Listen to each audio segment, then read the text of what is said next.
O próprio Twitter começou ontem.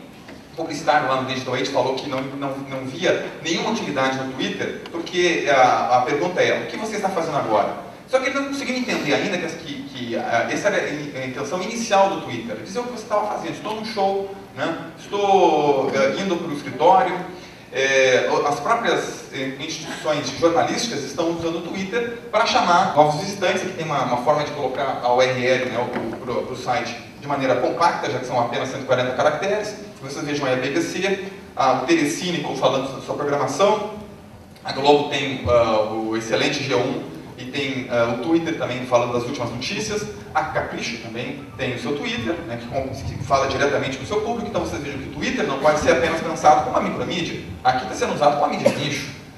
Nós temos inclusive alguns serviços que podem juntar, né, diferentes Twitters, e aqui nós temos o crowd status de Twitter jornalísticos.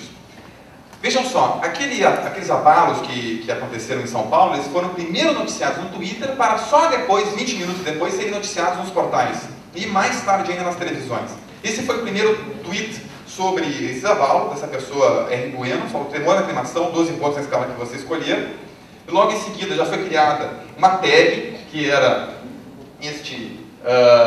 sustenido, né? Esse jogo da velha, aqui, terremoto SP, e várias pessoas começaram a falar desses abalos usando essa tag. Então a gente pode ir depois no mecanismo de busca, como o mecanismo de busca do Twitter, que era o Samais, e procurar o que está todo mundo falando sobre o terremoto. Eu consegui ficar muito informado sobre o terremoto, não pela grande mídia, mas sim pelo Twitter, as pessoas que estavam nos bairros falando do que tinha acontecido. Você veja ali que tem 40 páginas de tweets, 140 caracteres falando e dando links para outros lugares também. O Nelson de Sá, que publica a coluna Toda a Mídia na Folha de São Paulo, inclusive reconheceu, né, que primeiro foi noticiado em blogs e no Twitter esse fato, e só depois, meia hora depois, que foi cair nos jornais e nos TV, rádio e tal.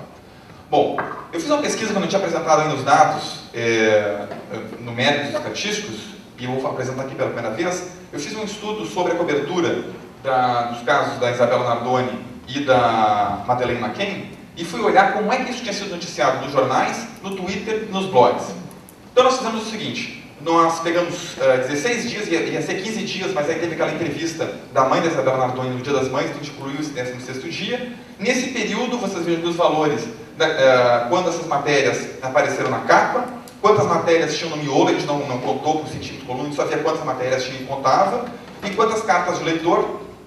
É bem verdade que no caso da Isabella, nesse período, tinha acontecido há pouco tempo, a Madeleine, nesse período, completou 1 ano do desaparecimento dela, então 2 casos de violência contra a criança que estavam muito noticiados na mídia, e eu fui lá observar isso.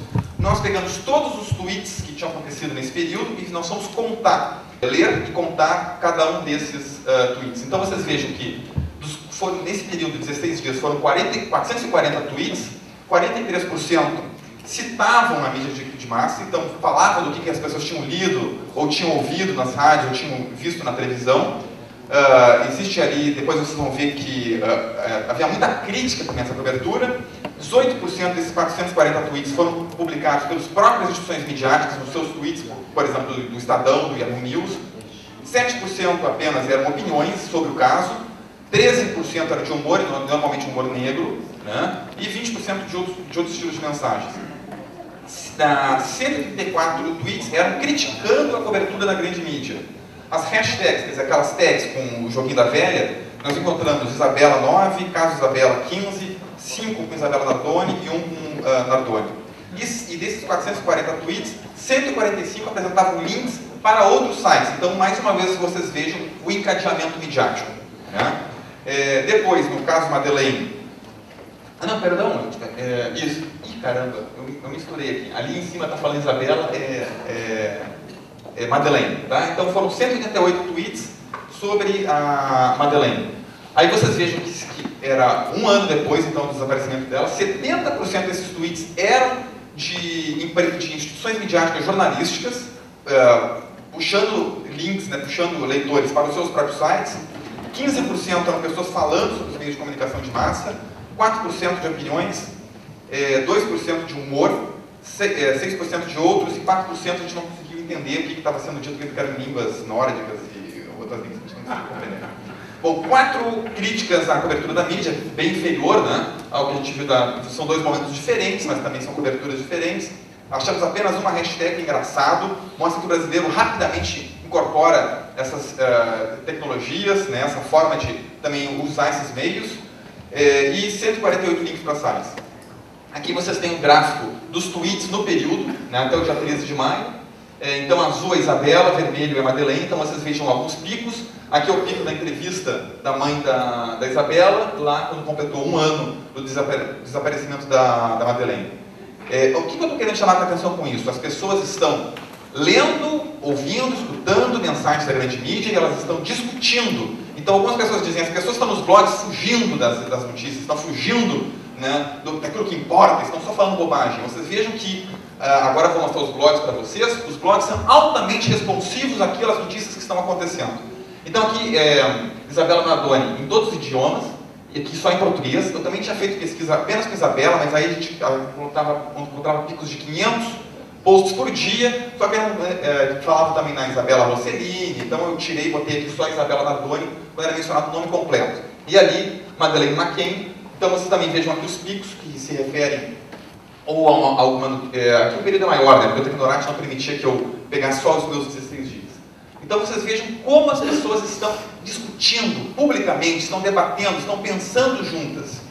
Aqui agora o site Blogpost e eu estou comparando aqui também os gráficos aqui mostrando quando é que era mencionado Isabela Nardoni e Madeleine McCann aqui nos dias, e vocês também podem perceber então aqueles mesmos picos que eu tinha mencionado. Bom, nos jornais, nesse período que a gente leu esses 3 jornais, a O Sul e a Zero Hora de Porto Alegre e a Folha de São Paulo, eu também consegui observar encadeamento midiático. Essa grande mídia, esses jornais, citando blogs, né? Citando blogs, tanto, por exemplo, blogs de homens falando sobre culinária, né? O próprio Marcelo Trezel, que alguns de vocês devem conhecer, tem um blog Martelada, tem um blog Nova Corte, mas ele também tem um blog de gastronomia. E ele fala dos restaurantes que ele visita, então ele estava sendo mencionado no caderno Dona, que é o caderno feminino do jornal Zero Hora, né? Depois também estava se mencionando o blog da Maria Rita, que aí não é micromídia, né? É uma mídia de nicho, e aí, claro, já tem toda uma equipe de jornalistas, de relações públicas, pensando no blog para divulgar o trabalho da Maria Rita. A Folha de São Paulo falando do uso, né, da Hillary Clinton, naquele período lá, sobre blogs, e aí o Gil já comentou a questão da Hillary e do Obama usando essas mídias sociais, né, como Twitter, como Facebook, e por aí vai. Também estava falando sobre o blog do José Dirceu, que é um político que usa o blog para mostrar, para dar a sua visão dos fatos.